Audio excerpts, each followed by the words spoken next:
Live from Fargo and serving you on TV, online, and on the go. This is Valley News Live at 6. We begin tonight with breaking news. 2 people are dead and a man is in jail as law enforcement investigate the homicides in rural Otter Tail County, Minnesota. 21-year-old William Lynn Heelman is in jail on 2 charges of second-degree murder. Valley News Team's Melanie Palmer has been following this story all day. She joins us live from Perham.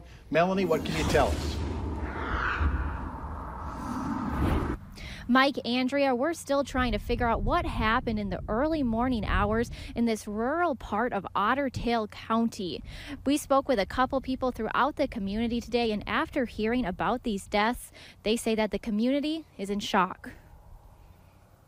I mean, I don't know any of them, but, you know, like I said, nobody deserves that. Nobody deserves to have their time decided for them. Dylan has lived in the Perham area for quite some time, and he tells us he's never seen or heard of anything like this happening here. Kind of twisted that somebody has that in them to physically cause that harm to somebody else and decide, you know, what your time's to go right now.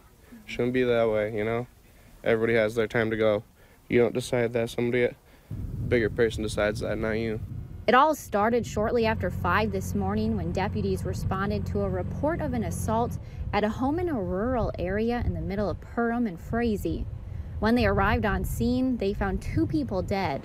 Now, I spoke with a man earlier who says he's the husband and father of the 2 people who died. He tells us he's still trying to figure out what happened and why it happened. And so are authorities. They tell us the investigation is ongoing. Now, we asked authorities if it was a woman and a young boy who died in this homicide, and they could not confirm or deny that with us here at this time. But stay with us here on Valley News Live for all the latest developments in this story. Mike, Andrea? All right, thanks. And you can stay up to date by following our website at valleynewslive.com. When it comes to childhood deaths, there's one in our own backyard that's been an open investigation for years. It's been nearly 3 years since the death of 6-month-old in West Fargo. Owen Skoji was found unresponsive at an unlicensed daycare back in June of 2015. He was pronounced dead 1 day later, an autopsy ruling the death a homicide. Valley News Team's Rose Itzkovitz has the latest on where the investigation stands and joins us live. Rose? Mike and Andrea, Detective Tim Runcorn at the West Fargo PD tells me after nearly 3 years, this investigation is still open, but it's at a standstill. He said, quote, "It's the most frustrating case I've ever worked on," saying that he's had little cooperation from both the parents of Owen as well as the daycare owner. I visited the daycare owner, Darcy Jo Anderson, and she wasn't home, but neighbors tell me Anderson no longer runs a daycare. One neighbor who was close with the Andersons' daughter says she used to watch Anderson care for the children, and she says she can't imagine she'd be responsible for Owen's death, though Anderson's criminal history shows a few misdemeanors for assault and disorderly conduct. Other neighbors tell me Anderson's been very reclusive since the incident. I'm sure they just kind of want to keep it quiet. I mean, ever since then, as tragic as the story was of what happened, I can understand if they, you know, kind of want to keep a low profile. But who's to say, you know, what's going on right now? Now, as for Owen's parents, their former neighbors say they've moved out of town as soon as the incident occurred. And Detective Tim Runcorn tells me that he's offered polygraph testing to all parties, but so far they've refused, and they all have the right, he says, to do that. To this day, I'm told no charges have been pressed and there are no official suspects, though Detective Runcorn tells me there are what he calls people of interest. Mike and Andrea? All right, thank you. Detective Runcorn says he's working on getting other family members to participate in the investigation and that he's hopeful but could not give us an end date on this case. Good news tonight for the family of a missing man who is no longer missing. Authorities say Rich Hansen was found alive in Ada, Minnesota by the Norman County Sheriff's Office this morning. A tip led them to Hansen's vehicle at the Norman Motel just blocks away from the Sheriff's Office. The officer on scene says Hansen seemed fine. He was reunited with his family in Ada this afternoon. And hear from the Hansen family tonight on Valley News Live at 9 on Fargo CW and Valley News Live at 10. Winter remains in the rearview mirror, and that's just fine for with a lot of us. Hutch joins us with word on what this evening's weather has in store for us. Hutch? And we're starting to see some changes across the valley. A look at our Skycam showing clouds building in from the west. Nothing falling all the way down to the ground, but that radar is showing a little bit of moisture with them. Temperatures cooling into the 30s now in the FM area as north winds blowing over the top of snowbanks to our north, cooling things off.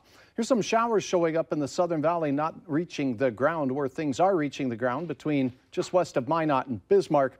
Those showers will be heading our way overnight, but we'll see increasing clouds, temperatures slowly falling through the 30s with a light northeast wind, so that should decrease as well.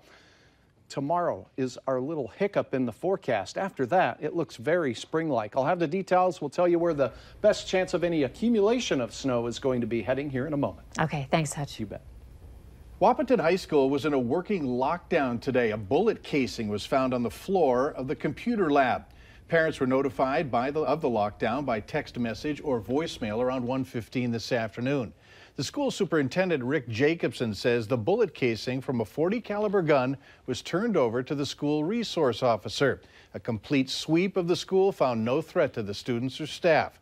A working lockdown means that doors to the school are locked, but they carry on with the school day as planned. 2 people have been arrested in connection with a stolen vehicle from a West Fargo business. The company where the vehicle was reported stolen from was able to use the vehicle's tracking device and provide officers with the location.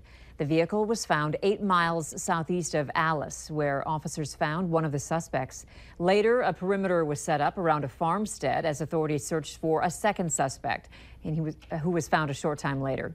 28-year-old Jessica Bailey of West Fargo and 28-year-old Stephen Houle of Harwood are each facing multiple charges related to the incident. They are both being held at the Cass County Jail. Big news for Minnesota-based Sun Country Airlines today. It's going to reimburse the passengers that were stranded during the recent blizzard for the full cost of their flights home.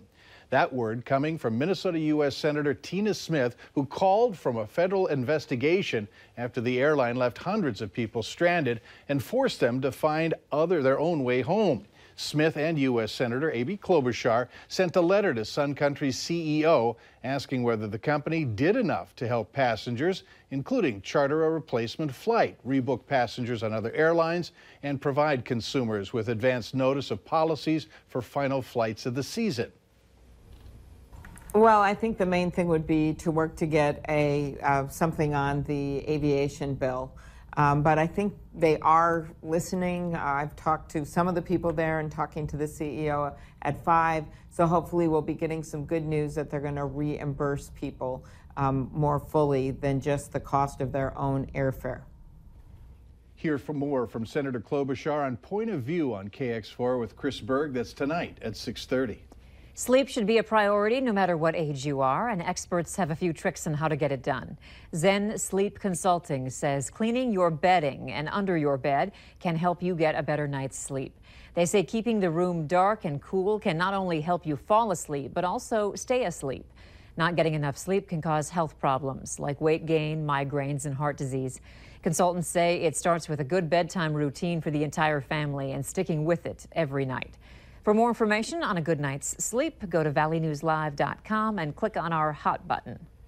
Nearly 400 students at MSUM presented projects at the 20th Annual Student Academic Conference. There were nearly 280 presentations on topics ranging from Airbnbs in the new economy, background checks for purchasing guns, to the effects of social media on body image.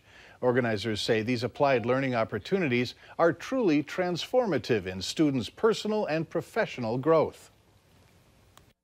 As someone who works with children, I learned how important brain development is in the early years and what we can do about it as caregivers. You definitely have professors that are willing to help you out and help you along in that process, and it's just been cool to dive into it really and learn more. The students on hand today represented 25 academic and service departments at MSUM.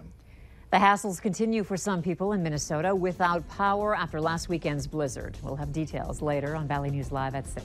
Up next, several new details as the nationwide search continues for a woman accused of killing her husband and another woman.